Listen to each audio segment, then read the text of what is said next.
Hello dear students,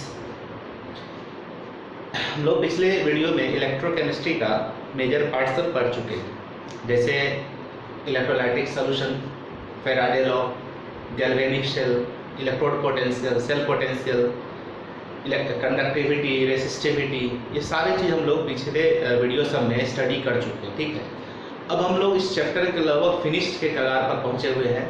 nearly हमारा chapter अब finished होने वाला ही है और जितना आपको बताया गया है इसके आधार पर आप एनसीईआरटी का सारा क्वेश्चन सॉल्व कर सकते हैं। किसी भी कॉम्पिटिटिव एग्जाम का, नीट का क्वेश्चन बैंक हो या नीट का कोई आपके पास मटेरियल हो या आईआईटी के लिए हो या जेईई मेंस के लिए हो, आप निकाल के उस क्वेश्चन को सॉल्व करिए। मैक्सिमम क्वेश्चन आपका सॉल्व होना चाहिए।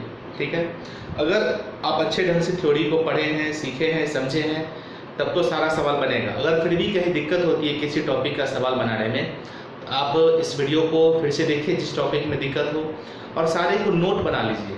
ठीक है, जो मैं बोलता हूँ वीडियो के दरमियान, मैं तो बहुत सारा चीज़ बोर्ड पर लिख भी देता हूँ, फिर भी लगता है कि कोई चीज़ ऐसा है जो मुझे नोट कर लेना चाहिए, तो वीडियो को पॉज करके आप सारे स्टेटमेंट को जो हम बोलते हैं उसको आप नोट्स के रूप में भी लिख सकते हैं। ठीक है, चलिए तो अब हम लोग यहाँ पर पढ़ने वाले हैं कि जो पीछे जो कुछ टॉपिक हम लोग पढ़े हैं, कंडक्टेंस, ठीक है, जिसको जी से दर्शाते हैं, कंडक्टिविटी जिसको कप्पा से दर्शाया जाता है, मोलर कंडक्टिविटी जिसको कैप एम या लैम्डा एम से दर्शाते हैं, और इक्विवेलेंट कंडक्टिविटी जिसको कैप इक्यू या लैम्डा इक्यू से भी दर्शाते हैं। इन सब पर जब सॉल्यूशन को हम डाइल्यूट करेंगे तो क्या फ़र्क पड़ेगा, सोचने वाली बात है कि कोई अगर हम इलेक्ट्रोलाइटिक सॉल्यूशन लेते हैं, इलेक्ट्रोलाइटिक सॉल्यूशन यहाँ कहने का मतलब हुआ एक ऐसा सॉल्यूशन जिसमें सॉल्यूट के रूप में हमने कोई इलेक्ट्रोलाइट ऐड कर रखा है, कोई इलेक्ट्रोलाइट उस पर मिला रखा है। इलेक्ट्रोलाइट कहने का मतलब ये वो आयंस में डिसोसिएट जो कर जाता है।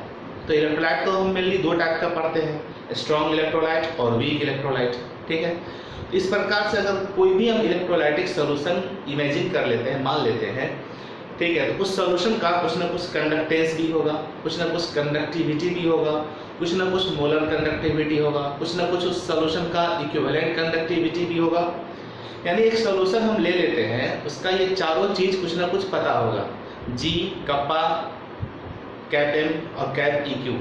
ठीक है, अगर इस सॉल्यूशन को हम डाइल्यूट करें, मान लो इसमें हम और सॉल्वेंट ऐड कर दें उस सॉल्यूशन में, तो इसी चारों फिजिकल क्वांटिटी पर क्या फ़र्क पड़ेगा, कंडक्टेंस क्या हो जाएगा अगर हम डाइल्यूट करें सॉल्यूशन को, तो कंडक्टिविटी पर क्या फ़र्क पड़ेगा, मोलर कंडक्टिविटी पर क्या फ़र्क पड़ेगा, इक्विवेलेंट कंडक्टिविटी पर क्या फ़र्क पड़ेगा। ठीक है, तो अभी वाले वीडियो में हम इन्हीं सब थ्योरेटिकल चीज़ को सीखेंगे। ये हमारे इस चैप्टर का एक थ्योरेटिकल पार्ट है। ठीक है, एकदम कहानी की तरह सुनना है, लॉजिकली सोचना है। और ये बात समझ में, एक एक करके हम चारों चीज़ समझेंगे, कंडक्टेंस भी, कंडक्टिविटी भी, मोलर कंडक्टिविटी भी और इक्विवेलेंट कंडक्टिविटी की डाइल्यूट करने पर किसी सॉल्यूशन का क्या फ़र्क पड़ेगा इस चारों पर। ठीक है, तो चलिए इसके बारे में एक एक करके हम लोग समझते हैं। यहाँ पर तो सबसे पहले हम लोग यहाँ पर जो फर्स्ट विकल्प है, effect of dilution on conductance, तो पहले कंडक्टेंस पर जरा समझते हैं डाइल्यूशन का क्या इफेक्ट पड़ेगा। एक एक करके हम चारों पर समझेंगे, फिर कंडक्टिविटी पर, फिर मोलर कंडक्टिविटी, फिर इक्विवेलेंट कंडक्टिविटी, कंडक्टेंस पर क्या फ़र्क पड़ेगा। ठीक है, तो सबसे पहले हम लोग ये जानेंगे कि कंडक्टेंस होता क्या चीज़ है। ये मैं आपको पिछले वीडियो में पढ़ा चुका हूँ। कोई भी सॉल्यूशन में जो आयंस प्रोड्यूस होगा और उस आयन का मूवमेंट होगा, जो आयन चार्ज कैरी करता है, वो जितना आसानी से मूव करेगा, ठीक है, यानी उसके बीच आयंस के बीच फोर्स ऑफ अट्रैक्शन जितना कम रहेगा, उस आयंस का मोबिलिटी जितना ज़्यादा होगा, यानी वो आयंस जितना आसानी से मूव कर सकता है। ठीक है ना, ये सब कंडक्टेंस को बढ़ाता है।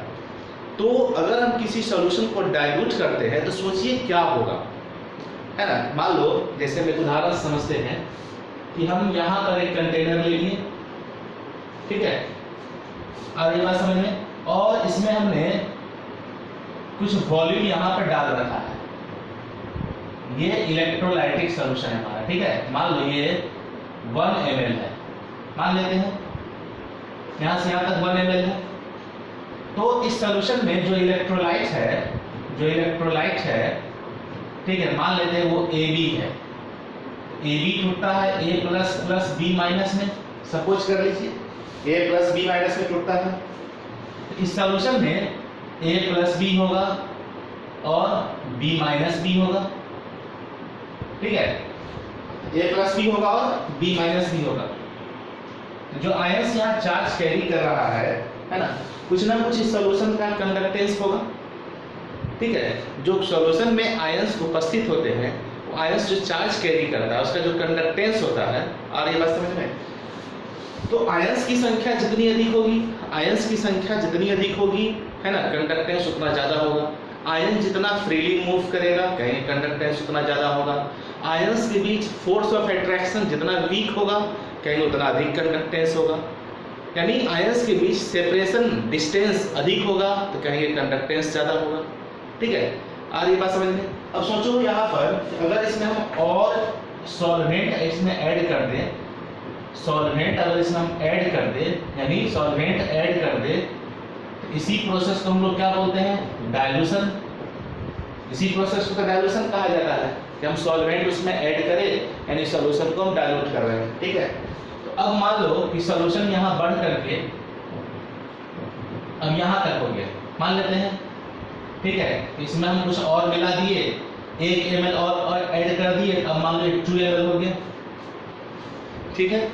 तो डाइल्यूट करेंगे तो आयंस की संख्या यहाँ पर अभी वेरी नहीं कर रहा है ना। मान लो कि सब्सटेंस मिलाए हुए हैं, उसमें मैक्सिमम आयन टूट चुका है, और उसमें कोई सब्सटेंस नहीं नीचे बचा हुआ, मॉलिक्यूल के फॉर्म में आयंस केवल बना हुआ है। तो अगर हम डाइल्यूट करेंगे तो आयंस की संख्या तो यहाँ बढ़ नहीं रही, ठीक है। होगा क्या लेकिन डाइल्यूट करने पर कि आयंस के बीच का स्पेस जो है, डिस्टेंस जो है, वो बढ़ जाएगा। यानी जो आयन पहले कम वॉल्यूम में थोड़ा नजदीक थे, तो नजदीक होने की वजह से फोर्स ऑफ अट्रैक्शन जो थोड़ा बहुत काम कर रहा होगा, ठीक है। लेकिन डाइल्यूट करने से क्या हुआ कि आयंस अब एक दूसरे से वाइडली सेपरेटेड हो गए, थोड़ा डिस्टेंस मेंटेन करने लगे। यानी इसको ऐसे समझ लीजिए कि a प्लस यहाँ है तो b माइनस को थोड़ा दूरी पर दर्शा दे रहे हैं, है ना। a प्लस थोड़ा अलग कर दिए, b माइनस थोड़ा और अलग कर दिए। हम अगर और डाइल्यूट करेंगे तो सीधी सी बात ही इन आयंस के बीच डिस्टेंस और बढ़ते चला जाएगा। डिस्टेंस बढ़ने का मतलब क्या है? फोर्स ऑफ अट्रैक्शन घटेगा इन आयंस के बीच, फोर्स ऑफ अट्रैक्शन डिक्रीज करेगा, है ना। डिस्टेंस बिटवीन आयंस जो है वो बढ़ेगा, यानी easiness of flow of ions increase करेगा। कहने का मतलब आयंस के फ्लो होने का जो और ज़्यादा आसान हो जाएगा डाइल्यूट करने पर, वही बोल रहे हैं, easiness of flow of ions increase कर जाएगा डाइल्यूट करने पर। तो डाइल्यूट करने का मतलब है एडिशन ऑफ सॉल्वेंट। तो डाइल्यूट करेंगे तो सीधी सी बात है कंसंट्रेशन घटेगा, क्योंकि डाइल्यूशन कंसंट्रेशन इनवर्सली रिलेटेड है। बात समझ में आ रही है? कोई सोल्यूशन है जो एक पार्टिकुलर कंसंट्रेटेड है, अगर उसको हम डाइल्यूट करेंगे तो अंडरस्टूड है कि पर ml या पर लीटर सोल्यूट का अमाउंट तो डिक्रीज करेगा, क्योंकि हम केवल सॉल्वेंट ऐड कर रहे हैं। तो पहले इतना सारा मान लो सोल्यूट थोड़े से वॉल्यूम में ऐड है, अब हम वॉल्यूम अगर बढ़ाते जाएंगे डाइल्यूट करके, ठीक है, तो अमाउंट वॉल्यूम तो बढ़ रहा है लेकिन सोल्यूट का अमाउंट तो कांस्टेंट रह गया ना। तो पर लीटर तो या पर ml के लिए सोल्यूट का अमाउंट तो डिक्रीज कर रहा है। तो इसी को बोलते हैं कि कंसंट्रेशन घटेगा, यानी डाइल्यूट करने पर कंसंट्रेशन घटेगा, कंडक्टेंस बढ़ेगा। कंडक्टेंस मतलब क्या? Easiness of flow of ions बढ़ेगा, मोबिलिटी आयंस का बढ़ेगा, फोर्स ऑफ अट्रैक्शन घटेगा, ठीक है। यानी अल्टीमेटली एक लाइन याद रखना है, ठीक है, पूरे का निचोड़ कि डाइल्यूशन करने पर G का वैल्यू बढ़ता है, ठीक है, यानी कंडक्टेंस इंक्रीज करता है। क्लियर है? तो चलिए यही हम बात हम लोग यहाँ पर लिखेंगे। ऑन डाइल्यूशन, अगर हम डाइल्यूट करते हैं, यानी डाइल्यूट करते हैं, अपवार्ड एरो मतलब बढ़ाना समझिएगा। इसका मतलब है कि कंसंट्रेशन जो है, सॉल्यूशन का कंसंट्रेशन घटाते हैं, ठीक है। इसका मतलब जो है कंडक्टेंस जो होगा, कंडक्टेंस जो होगा वो बढ़ेगा, ठीक है। आ रही बात समझ में? यानी डाइल्यूशन करने पर, अगर डाइल्यूशन करते हैं, इसका मतलब है कि easiness of flow of ions increases, है ना। डाइल्यूशन करने पर आयंस के फ्लो का इजीनेस जो है वो इंक्रीज कर जाता है। आ रही बात समझ में? क्यों ऐसा होता है? Due to increase in distance between ions. आप ऐसे लिख सकते हैं सबसे अच्छा आसान से, ठीक है, कोई दिक्कत है? चलो इस पूरे का निचोड़ आप ऐसे समझिए कि अगर हम डाइल्यूशन बढ़ाते हैं, इसका मतलब है कि कंसंट्रेशन घटेगा, ठीक है, कंसंट्रेशन घटेगा, यानी ease of flow of ions जो है वो बढ़ेगा, ठीक है, यानी डिस्टेंस बिटवीन आयंस भी बढ़ेगा, यानी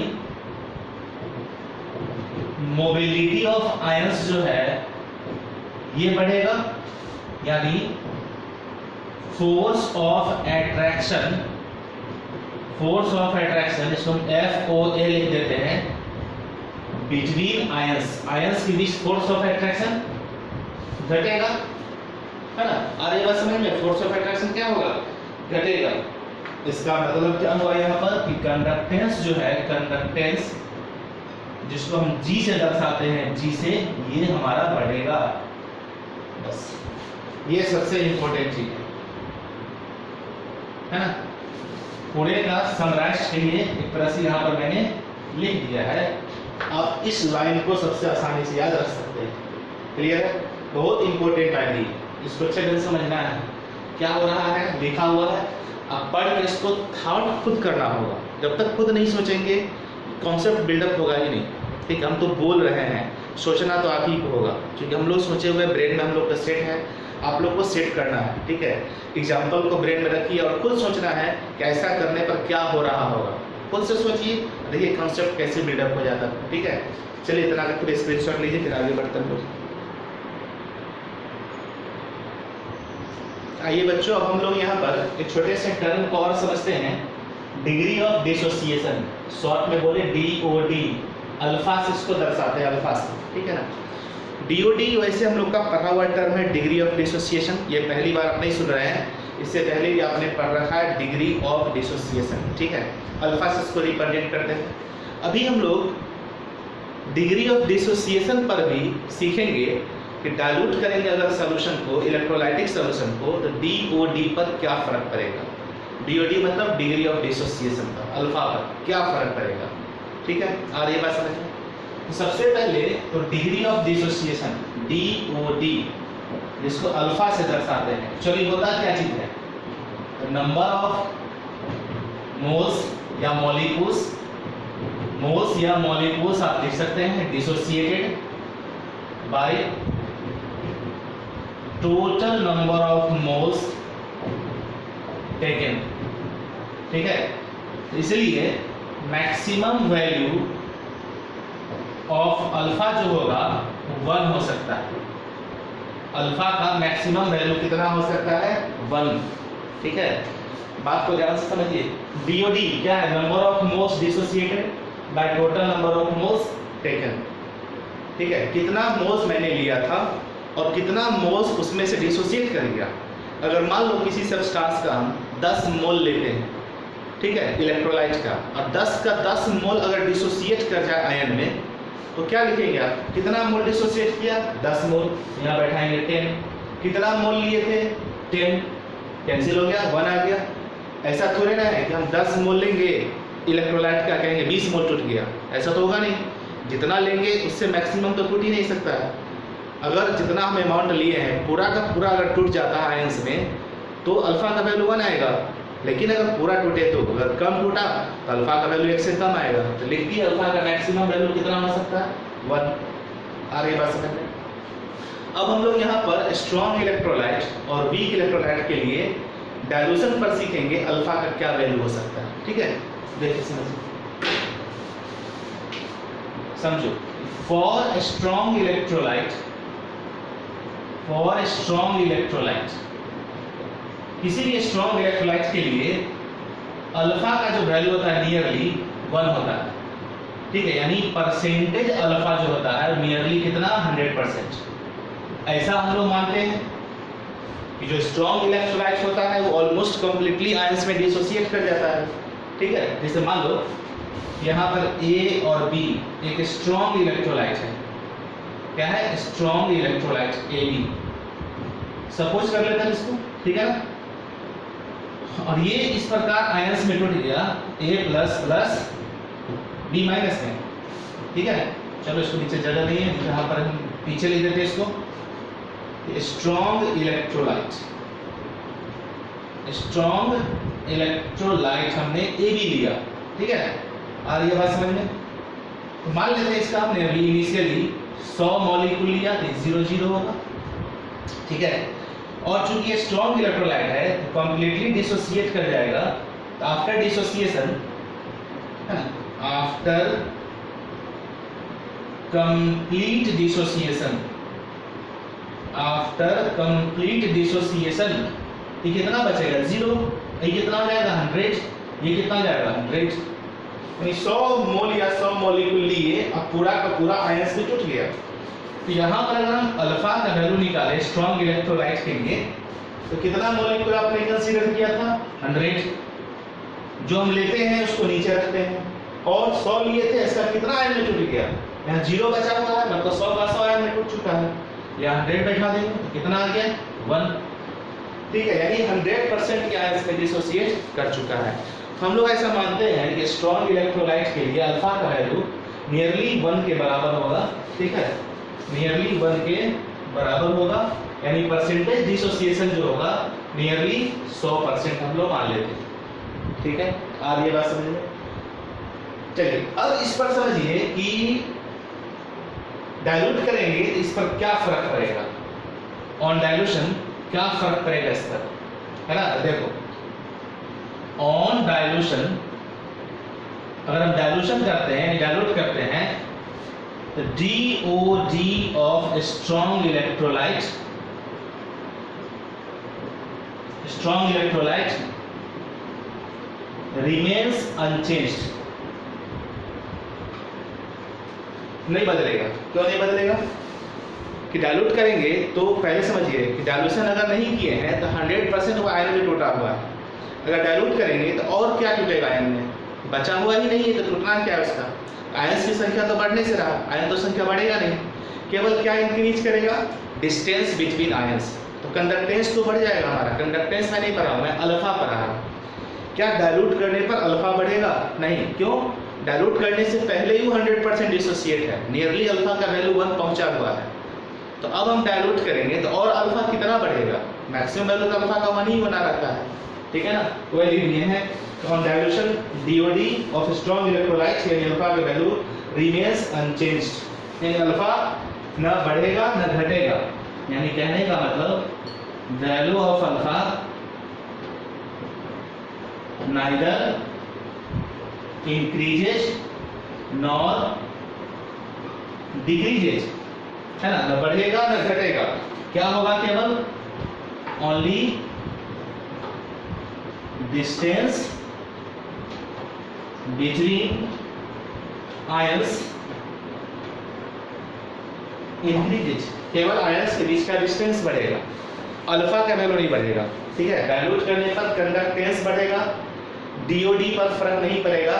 स्ट्रॉन्ग इलेक्ट्रोलाइट के लिए केवल आयंस के बीच का सेपरेशन बढ़ेगा, अल्फा का वैल्यू नहीं बढ़ेगा। क्यों? क्योंकि स्ट्रॉन्ग इलेक्ट्रोलाइट है ऑलरेडी, पहले वो आयंस में कंप्लीटली डिसोसिएटेड था। अब अगर हम और डाइल्यूट करेंगे तो आयंस की संख्या प्रोड्यूस ही नहीं हो पाएगा, क्योंकि पहले से सारा मॉलिक्यूल आयन में टूटा हुआ है, ठीक है। तो अल्फा इसी को तो बोलते हैं कितना मॉलिक्यूल टूटा और कितना लिए थे। तो 100 लिए थे, 100 का 100 पहले से ही टूटा हुआ है। तो डाइल्यूट करने के बाद कुछ नया तो बना ही नहीं, कुछ टूटा ही नहीं, ठीक है। तो अल्फा का वैल्यू परिवर्तित हुआ ही नहीं, ठीक है। अब यही बात हम वीक इलेक्ट्रोलाइट के लिए सोच के देखते हैं क्या होगा, ठीक है। आपको सोचिए, समझ में आएगा? स्क्रीनशॉट लीजिए इसका। अब इसी चीज को हम लोग यहाँ पर वीक इलेक्ट्रोलाइट के लिए समझते हैं। अब खुद सोचिए क्या हुआ होगा कि वीक इलेक्ट्रोलाइट जो है, वीक इलेक्ट्रोलाइट वो तो कंप्लीटली आयंस में डिसोसिएटेड नहीं होगा अभी, यानी जो हम अमाउंट डाले हैं तो उसमें से कुछ मॉलिक्यूल आयन में टूट गया, बहुत सारा मॉलिक्यूल अभी भी बॉटम में बैठा हुआ है, ठीक है। अगर हम डाइल्यूट करेंगे तो क्या होगा? खुद सोचो कि जो अनडिसोसिएटेड मॉलिक्यूल था उसका डिसोसिएशन अब स्टार्ट होने लगेगा फिर से। शुरू में कुछ मॉलिक्यूल आयन में डिसोसिएट हो चुका था, ठीक है, और वो कहीं इक्विलिब्रियम में आ चुका था, लेकिन जैसे ही हम फिर डाइल्यूट करेंगे तो और मॉलिक्यूल्स जो आयन में जाएगा, तो जितना ज़्यादा डिसोसिएट करेगा मॉलिक्यूल आयन में, अल्फा का वैल्यू उतना बढ़ेगा ना। और ये बात समझ में, अल्फा एक्चुअली है क्या चीज़, number of moles dissociated, total number of moles taken. मान लो मैंने शुरू में 100 मोल लिया, ठीक है, और उसमें से 10 मोल टूट गया, तो अल्फा निकालेंगे तो 10/100, क्लियर है, 0.1 आ गया। अब मान लो उसको हमने डाइल्यूट किया, डाइल्यूट करने के बाद पता चला कि 10 मोल उसमें से और आयन में टूट गया। अब तो टोटल डिसोसिएटेड मोल तो 20 न हो गया, पहले से 10 टूटा हुआ था, 10 मोल और टूट गया तो 20 हो गया, ठीक है। अब हम अल्फा निकालेंगे तो डिसोसिएटेड मोल तो 20 हो गया टोटल। लिए कितना थे 100, तो डिवाइड करेंगे 20/100 तो 0.2, पहले कितना था 0.1, तो अल्फा बढ़ा कि नहीं बढ़ा, बिल्कुल बढ़ा। इस तरह और अगर हम डाइल्यूट करेंगे तो और मोल टूटेगा, यानी डाइल्यूट करते जाएंगे, ठीक है, और आयंस जो मॉलिक्यूल जो आयन में डिसोसिएट होते चला जाएगा। अल्टीमेटली एक समय ऐसा आएगा कि सारा का सारा जो मॉलिक्यूल होगा आयन में डिसोसिएट हो जाएगा। लेकिन स्टार्टिंग में क्या हुआ कि डाइल्यूट करने पर, डाइल्यूशन बढ़ाने पर क्या हुआ, डीओडी बढ़ा, डिग्री ऑफ डिसोसिएशन बढ़ा, किसका, वीक इलेक्ट्रोलाइट का, स्ट्रॉन्ग का नहीं। स्ट्रॉन्ग के बारे में तो लिखा हुआ है, रिमेन्स अनचेंज्ड मैंने लिखा है, तो ऑलरेडी शुरू में सब टूट चुका था। वीक इलेक्ट्रोलाइट शुरू में पूरा नहीं टूटा हुआ रहता है, हम उसको डाइल्यूट करेंगे तो और ज़्यादा आयन प्रोड्यूस होगा, क्लियर है। चलिए यहाँ समझिए कि फॉर वीक इलेक्ट्रोलाइट के लिए, है ना, समझे चलिए, जो अल्फा का वैल्यू होता है 1 से बहुत कम होता है, पहला नंबर, यानी परसेंटेज अल्फा जो होगा ये भी बहुत कम होता है 100% से, है ना, 10%, 5%, 15% ऐसे टूटेगा शुरू में, है कि नहीं। तो अल्फा का वैल्यू कितना है, 100% से बहुत कम होगा, यानी 1 से बहुत कम होगा अल्फा का वैल्यू। आगे बात समझ में, सब वीक इलेक्ट्रोलाइट। आप सोचो डाइल्यूट करेंगे तो क्या होगा, इस पर क्या असर पड़ेगा, डाइल्यूट करेंगे तो इस पर क्या फर्क पड़ेगा, कुछ सोचो। तो लिख देते हैं यहाँ पर, ऑन डाइल्यूशन, है ना, मोर मॉलिक्यूल्स, ठीक है, डिसोसिएटेड, मोर मॉलिक्यूल्स डिसोसिएटेड इनटू आयंस, अधिक मॉलिक्यूल्स टूटे आयन में, यानी जो अनडिसोसिएटेड मॉलिक्यूल था, ठीक है, अब वो क्या होने लगा, आयंस में टूटने लगा, ठीक है। थोड़ा सा स्पेलिंग एरर देखे हो जाता है, उसको ध्यान रखना, कोई बात नहीं। तो सोचो क्या हुआ यहाँ पर डाइल्यूट करने पर, मोर मॉलिक्यूल्स जो है आयंस में डिसोसिएट होने लगा, ठीक है, एंड हेंस लिख सकते हैं यहाँ पर, and hence DoD increases, DoD बढ़ जाएगा, ठीक है। यानी वीक इलेक्ट्रोलाइट के लिए अगर हम डाइल्यूशन करते हैं, है ना, यानी डाइल्यूशन अगर बढ़ाते हैं तो डीओडी बढ़ेगा, ठीक है। क्यों बढ़ेगा, क्योंकि और अधिक मॉलिक्यूल आयंस में डिसोसिएट होने लगा, तो जितना ज्यादा डिसोसिएट करेगा उतना ज्यादा अल्फा का वैल्यू होता है, ठीक है। इसको आप नोट कर लीजिए, छोटा चीज था ये।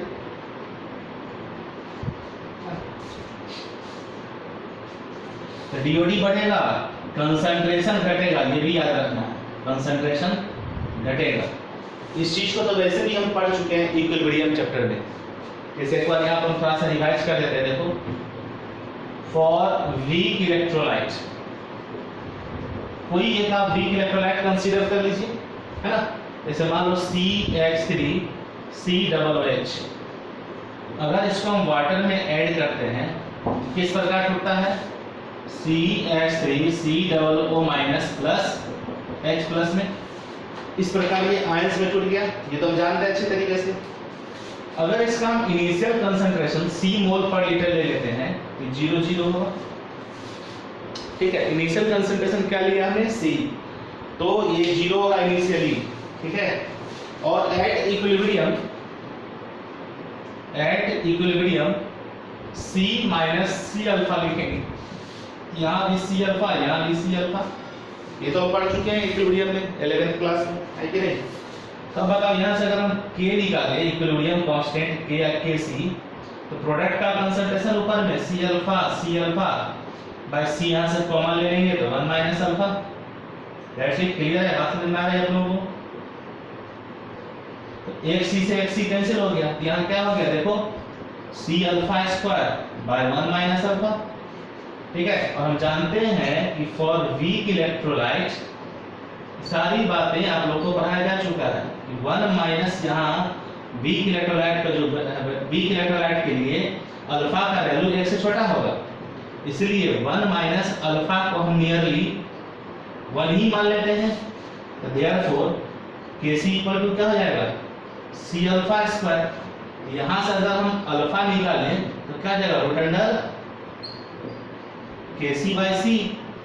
ये तो फॉर्मूला पढ़ा हमने, है कि नहीं। अब यहाँ देखो C रूट में है और अल्फा, C यहाँ रूट में है, क्लियर है। C यहाँ रूट में है और अल्फा देखिए बाहर है, तो C और अल्फा में आपको क्या दिख रहा है, कैसा रिलेशन है, डायरेक्टली का इनवर्सली का।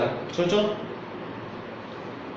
C और अल्फा में कैसा रिलेशन दिख रहा है आप लोग को, देखिए तो देखिए C और अल्फा में कैसा रिलेशन है, इनवर्सली का रिलेशन। इसका क्या मतलब निकला कि कंसंट्रेशन अगर घटेगा तो अल्फा बढ़ेगा, या कंसंट्रेशन बढ़ेगा तो अल्फा घटेगा। यही बात तो यहाँ लिखे हैं, देखो DOD अगर बढ़ता है यानी अल्फा का वैल्यू, इसका मतलब है कि कंसंट्रेशन घटेगा। दैट्स इट, क्लियर है। यही चीज यहाँ सेटिस्फाइड है। देखो इस चीज को, अल्फा और सी में क्या रिलेशन है, इनवर्सली का। डाइल्यूट करेंगे तो कंसंट्रेशन घटेगा, कंसंट्रेशन घटेगा तो अल्फा बढ़ेगा। बस ये तो डेरिवेशन इस तरह हम लोग पढ़ चुके हैं, उसी चीज को यहाँ लिखे हैं, क्लियर है। डिग्री ऑफ डिसोसिएशन पर क्या फर्क पड़ा डाइल्यूशन का पता चला। स्ट्रॉन्ग इलेक्ट्रोलाइट के लिए कोई फर्क नहीं पड़ता अल्फा के वैल्यू पर डाइल्यूट करने से, लेकिन वीक इलेक्ट्रोलाइट के डीओडी बढ़ता है डाइल्यूट करने से, क्योंकि कंसंट्रेशन घटेगा डाइल्यूशन करने पर, तो डीओडी बढ़ेगा। इसलिए बढ़ेगा कि जो अनडिसोसिएटेड मॉलिक्यूल था डाइल्यूट करने पर उसका डिसोसिएशन बढ़ने लगता है, तो जितना ज़्यादा डिसोसिएशन होगा अल्फा उतना बड़ा आएगा, क्लियर है। चलिए पूरे का एक बार स्क्रीनशॉट लीजिए, फिर आगे बढ़ते हैं। तो बच्चों अभी हम लोग ये चीज़ पढ़ चुके हैं कि डाइल्यूशन का कंडक्टेंस पर क्या फर्क पड़ेगा, जी पर। अब हम लोग पढ़ेंगे डाइल्यूट करने पर कप्पा पर क्या फर्क पड़ेगा, कंडक्टिविटी पर, ठीक है। समझो, देखो सबसे पहले तो कंडक्टिविटी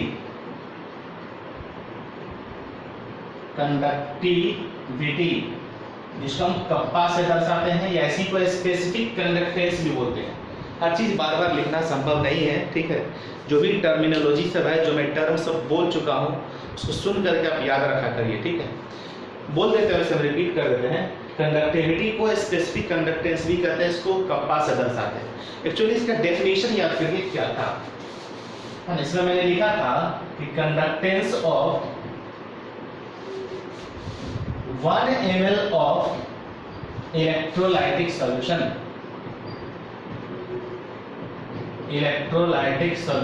बस ये तो ध्यान रखना है ना। Conductance of 1 ml of electrolytic solution, समझो बहुत आसान है। देखो कि 1 ml सॉल्यूशन लिए, इमेजिन को 1 ml सॉल्यूशन मैंने ले रखा है, उसमें आयंस की संख्या कुछ ना कुछ है, मान लो 100 आयंस उसमें उपस्थित है, 100 आयन उपस्थित है, क्लियर है।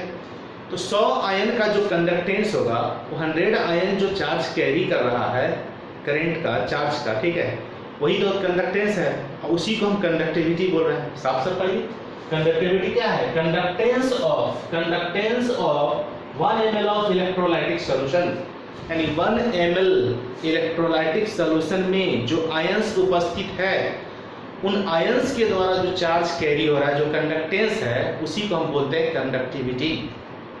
1 ml, तो मान लेते हैं कि 1 ml इलेक्ट्रोलाइटिक सॉल्यूशन में आयंस की संख्या 100 है, ठीक है। अगर उसको हम डाइल्यूट करते हैं, है ना, मान लो 1 ml से हम 2 ml कर दिए, सपोज करो 1 ml उसमें हमने और ऐड कर दिया, ठीक है, तो वॉल्यूम तो हो गया हमारा 2 ml, लेकिन आयंस की संख्या स्टिल अभी तक उसमें 100 ही है। सॉल्यूट तो मिला ही नहीं है ना। 1 ml में हमने पहले मान लिया कि 100 आयंस है, और 1 ml उसमें और ऐड कर देंगे, डाइल्यूट कर दिए, 1 ml मतलब डाइल्यूट सॉल्वेंट ऐड कर देंगे, तो वॉल्यूम तक 2 ml हो गया, लेकिन आयंस की संख्या अभी तक उसमें 100 ही है। तो 2 ml में 100 है, अब तो 1 ml में कितना होगा, 50। तो पर ml आयन का संख्या घटा, पहले 1 ml में 100 आयन था, तो 100 आयन के कंडक्टेंस को हम कंडक्टिविटी कहे थे। अब 1 ml डाइल्यूट करने के बाद टोटल वॉल्यूम उसमें 2 ml हो गया, तो 2 ml में अब 100 आयन है, तो पर ml तो 50 आयन होगा, तो कंडक्टिविटी तो हम पर ml में जो आयंस उपस्थित है उसके कंडक्टेंस को बोलते हैं। तो डाइल्यूट करने पर ml में आयन की संख्या घटेगी, तो सीधी सी बात है कंडक्टेंस घटेगा मतलब कंडक्टिविटी घटेगा। बात समझ में आ रही है? डाइल्यूट करने पर ये नहीं सोचना है कंडक्टेंस बढ़ता है, हम ये कहते हैं पर ml आयन की संख्या घटने से, पर ml आयन की संख्या घटने की वजह से कंडक्टिविटी डिक्रीज किया, क्योंकि पर ml में जो आयंस उपस्थित रहेगा उसी को हम बोलते हैं, ठीक है, कंडक्टिविटी। बात को समझिए यहाँ पर ध्यान से, है ना, पूरा लॉजिकल चीज है, सोचना समझना पड़ता है। जब तक आप अपने ब्रेन को खुद नहीं दोहराइएगा दिक्कत होगी समझने में सारी बातों को, ठीक है। चलिए इसको हम डायग्राम बना के सोचते हैं। क्लियर है? देखो कि इधर बना रखा है ना, मान लो हमने एक कंटेनर ले रखा है, ठीक है, और इसमें यहाँ पर हमने वॉल्यूम ले रखा है, सपोज करो 1 ml, ठीक है।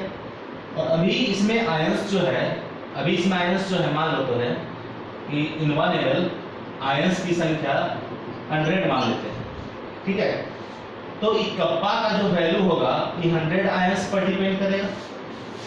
1 ml में जितना आयंस है उस पर डिपेंड करेगा कप्पा का वैल्यू। लिखिए यहाँ पर कप्पा का वैल्यू डायरेक्टली प्रोपोर्शनल टू 100, जितना आयंस होगा उसमें, क्योंकि आयंस जितना भी उपस्थित होगा, ठीक, अगर मान लो 1 ml में 200 आयंस है तो कंडक्टेंस सीधी सी बात है ज़्यादा होगा, तो कंडक्टिविटी ज़्यादा होगा। अगर किसी सॉल्यूशन में मान लो कि 1 ml में 100 आयन ही है, आयन की संख्या घटा पर ml, कंडक्टेंस घटा यानी कंडक्टिविटी घटा, और डाइल्यूट कर दिए उसमें, ठीक है। यही तो यहाँ पर समझा है ना कि मान लो अभी कप्पा का वैल्यू 100 आयन पर डिपेंड कर रहा है, अगर इसको हम डाइल्यूट करते हैं, है ना, डाइल्यूशन का मतलब समझते हैं ना, एडिशन ऑफ सॉल्वेंट, डाइल्यूशन, ठीक है। तो इसमें अगर हम डाइल्यूट किए 1 ml सॉल्वेंट, 1 ml सॉल्वेंट इसमें हमने और ऐड कर दिया, ठीक है। ये इनिशियल था यहाँ से यहाँ तक, अब 1 ml और ऐड कर दिए, अब ये वॉल्यूम हो गया 2 ml, ठीक है। तो इन 2 ml में नंबर ऑफ आयंस जो है स्टिल अभी 100 ही है, तो देयरफॉर 1 ml में कितना हो जाएगा, 50 हो जाएगा। तो नाउ अब जो है कप्पा का वैल्यू तो 50 पर ही डिपेंड करेगा ना, पर ml आयंस की संख्या पर डिपेंड करता है कप्पा का वैल्यू। डाइल्यूट करने पर ml आयन की संख्या घटी। खुद लॉजिकली ये सोच के देखो, किसी सॉल्यूशन में आयंस की संख्या अगर फिक्स्ड है तो उसको डाइल्यूट करेंगे तो अंडरस्टूड है ना कि पर ml आयन की संख्या घटते चली जाएगी। सॉल्यूशन में उतना ही रहेगा, हम तो पर ml की बात कर रहे हैं। बात को समझा करिए। जैसे 1 ml था, 100 आयन था, 1 ml और ऐड किए तो 2 ml हो गया, आयन सभी 100 ही है। एक और ml ऐड करेंगे तो आयन 100 रहेगा, एक और ml ऐड करेंगे तो आयन 100 रहेगा। अगर मान लो इसमें हम 2 ml और ऐड कर दे तो 4 ml हो गया, आयन सभी भी 100 है, तो 4 ml में अब 100 है। आयन का संख्या तो उतना ही रहा ना, 100 ही रहा ना 4 ml में, लेकिन पर ml कहेंगे तो वो तो घट गया ना, 25 हो गया। तो बात को समझिए, ठीक है। तो कप्पा एक्चुअली पर ml में आयंस की संख्या को दर्शाता है, उसी के कंडक्टेंस को दर्शाता है। तो डाइल्यूट करने पर चूंकि पर ml आयंस की संख्या डेफिनेटली डिक्रीज करेगी, तो कप्पा का वैल्यू क्या होगा, डिक्रीज करेगा। बस यही चीज समझना है यहाँ पर। ऑन डाइल्यूशन, यानी डाइल्यूशन अगर करते हैं तो कंडक्टिविटी, जिसको हम लोग कप्पा से दर्शाते हैं, ये घटेगा। क्यों? बिकॉज नंबर ऑफ आयंस पर ml डिक्रीजेज। डाइल्यूट करने पर ml आयंस की संख्या घटती है, ठीक है, इसलिए हमारा कप्पा क्या होगा, घटेगा। यानी डाइल्यूट करने पर जहां कंडक्टेंस बढ़ता है, G का वैल्यू बढ़ता है, तो कप्पा का वैल्यू घटता है। क्लियर है? इतनी बात समझ में आ गई? सब लॉजिकल पॉइंट्स है, टॉपिक्स है, जिसको हमको सीखना समझना है। चलिए इसका स्क्रीनशॉट आप लीजिए जल्दी से।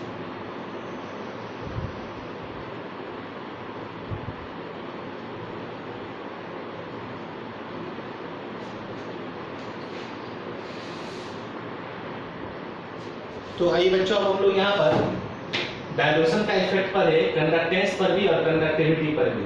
अब मोलर कंडक्टिविटी पर और इक्विवेलेंट कंडक्टिविटी पर डायल्यूशन का क्या फर्क पड़ेगा वो समझते हैं, ठीक है। देखो कि लैम्डा एम यानी कैप एम इक्वल टू हम जानते हैं कप्पा इंटू वी होता है मोल में, क्लियर है। चलो इसको थोड़ा सा दोनों एक ही साथ लिख देते हैं ना, लैम्डा एम का भी है लैम्डा ए क्यू का भी।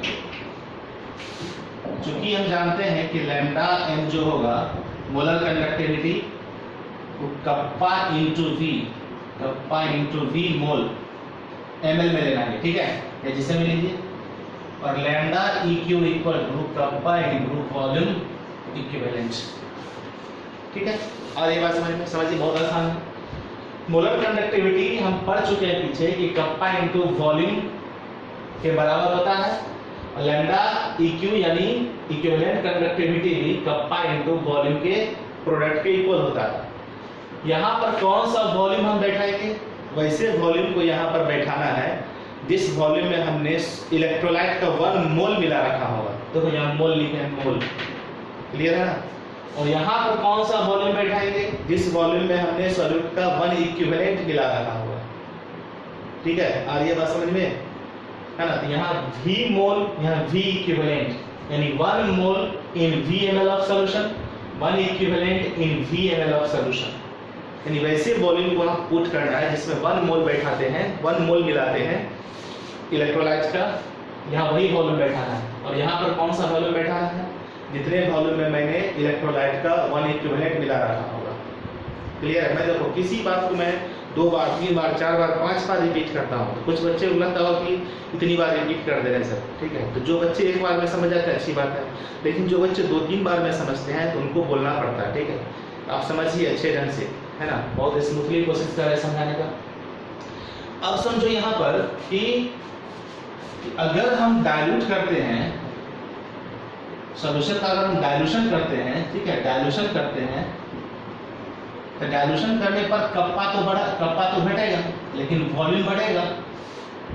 सोचो, खुद सोचो, अभी पढ़े ना कि सॉल्यूशन को अगर हम डाइल्यूट करते हैं तो कंडक्टिविटी यानी कप्पा का वैल्यू घटता है, और डाइल्यूशन का मतलब क्या, वॉल्यूम बढ़ा।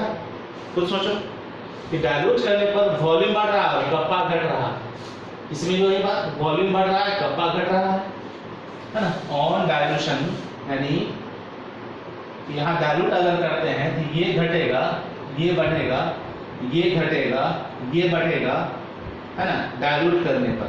ऑन डाइल्यूशन, ठीक है। तो अगर डाइल्यूट करते हैं तो कप्पा घटता है, वॉल्यूम बढ़ता है, कप्पा घटता है, वॉल्यूम बढ़ता है। तो इसका मतलब है कि मोलर कंडक्टिविटी और इक्विवेलेंट कंडक्टिविटी पर कोई फर्क नहीं पड़ना चाहिए, उसको कांस्टेंट रहना चाहिए। क्योंकि हमने वॉल्यूम बढ़ाया है, समझो कि लैम्डा एम इक्वल टू होता है कप्पा इंटू वॉल्यूम। डाइल्यूट करने पर कप्पा घट रहा है, वॉल्यूम बढ़ रहा है, ये घटा अभी बढ़ा, इसका मतलब इसको कांस्टेंट रहना चाहिए, लेकिन ऐसा नहीं होता है।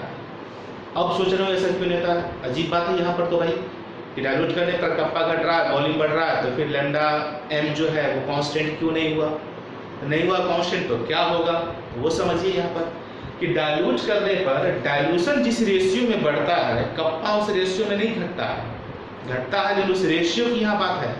अगर वॉल्यूम हम 5 गुना बढ़ा देते हैं तो कप्पा 5 गुना घट जाएगा, तब तो कांस्टेंट आएगा नहीं ये हमारा। सोचो मैथमेटिकली सोचो इस चीज को, ये कांस्टेंट कब आएगा, डाइल्यूट करने पर ही घटता ही बढ़ता है, घटने और बढ़ने का रेशियो इक्वल रहेगा तो ही ये कांस्टेंट आएगा। लेकिन एक्चुअली ऐसा होता नहीं है, वॉल्यूम जितना जिस रेशियो में हम बढ़ाते हैं डाइल्यूट करके, कप्पा उस रेशियो में नहीं घटता है, उससे कम रेशियो में घटता है।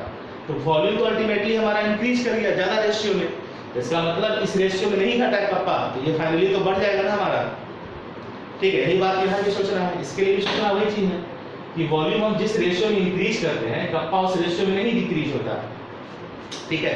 तो इसको हम ऐसे समझते हैं, देखो यहाँ पर कि ऑन डाइल्यूशन, ठीक है, यानी डाइल्यूशन अगर हम बढ़ाते हैं तो वॉल्यूम हमारा बढ़ता है, तो 2 बार ऊपर कर दिए मतलब ज्यादा बढ़ गया, लेकिन कप्पा जो हमारा है घटता है। तो वॉल्यूम ज्यादा बढ़ा, कप्पा कम घटा, एक ही बार नीचे डाउन बनाया मतलब कम घट रहा है, यहाँ 2 बार मतलब उसमें से ज्यादा बढ़ रहा है।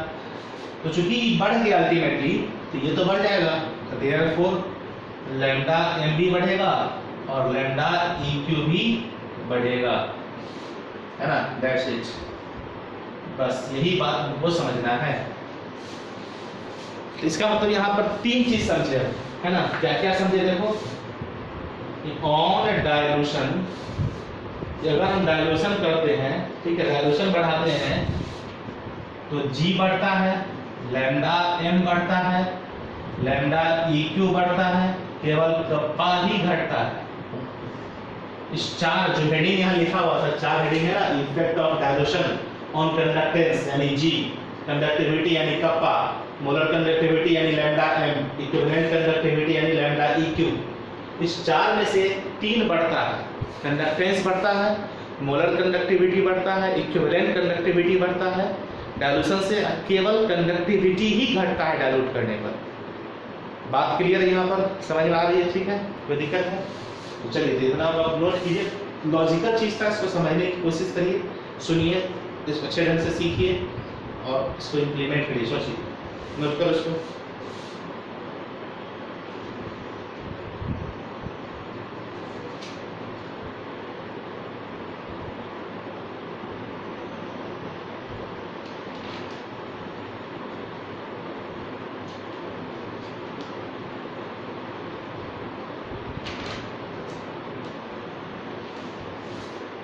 ठीक है, नोट कर लिए, चलिए तब आगे बढ़ते हम लोग। एक छोटी सी बात हम लोग और यहाँ पर चर्चा कर लेते हैं कि डायलूशन अगर करते हैं ना तो कप्पा का वैल्यू घटता है, ये तो पढ़ चुके हैं, है ना, कि डायलूशन अगर करेंगे तो कप्पा का वैल्यू घटेगा यानी कंडक्टिविटी घटेगा। लेकिन इसमें एक बात याद रखना है, for both a strong and weak electrolyte, दोनों केस में ऐसा होगा, एक ही केस में नहीं, दोनों केस में। बस ऑलरेडी हम जानते हैं इस चीज को, केवल यहाँ लिख दे रहे हैं कि डायलूशन करने पर कप्पा का वैल्यू स्ट्रॉन्ग इलेक्ट्रोलाइट के लिए भी घटेगा, वीक इलेक्ट्रोलाइट के लिए भी घटेगा, ठीक है। क्यों?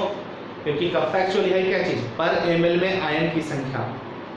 डायलूट अगर हम करते हैं मान लो, ठीक है, तो स्ट्रॉन्ग इलेक्ट्रोलाइट के केस में क्या है कि आयन तो एक बार बन गया, शुरू में से बन गया, ठीक है, तो वहां पर अगर हम डायलूट करेंगे तो पर ml आयन की संख्या घटेगी ही घटेगी।